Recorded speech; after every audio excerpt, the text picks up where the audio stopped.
My dad did the Pro Football Hall of Fame bus in Canton, Ohio. My mother did silver work and enameling.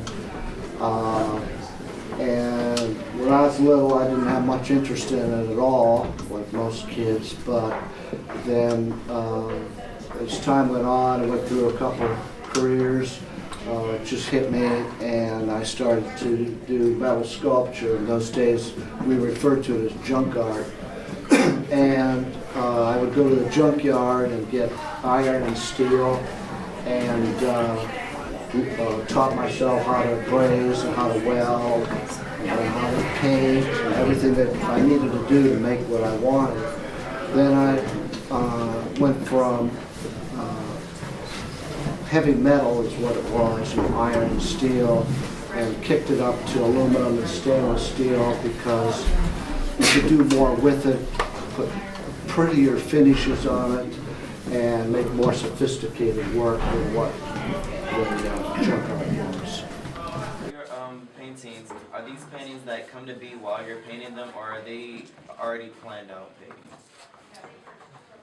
In this case, this show, the theme of it is what I wanted to do was urban sprawls, as I call it. Okay, or I take off on cityscapes. All right. Now, the paintings that I do are abstract paintings, typically radical abstract. You know, your stereotype abstract painting.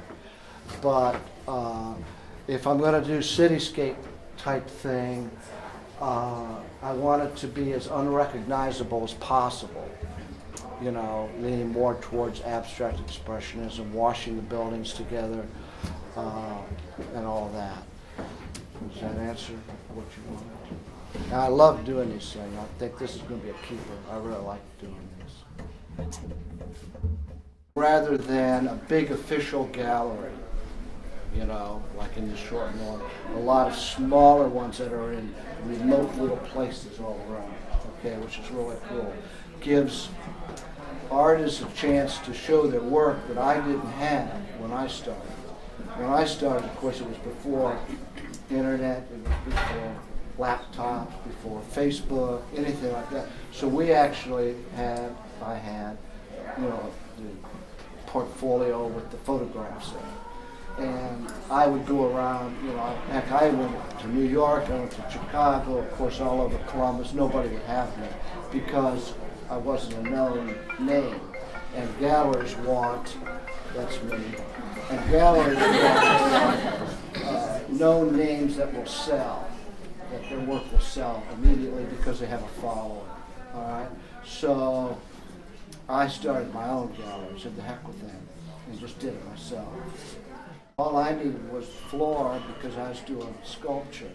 So I had some friends at Ohio State, students that were doing paintings. I said, you guys can have the walls and I get the floor. And then kicked it up, went across the street to a bigger place. And that was still a little bit too far for gallery hop, about a block too far. So then I had a chance to move down where I'm at now, which is pretty much right in the middle. And been there ever since. Okay, so here's the big one. So what are your goals as an artist in the next 5 to 10 years? To still know where the next meal's coming.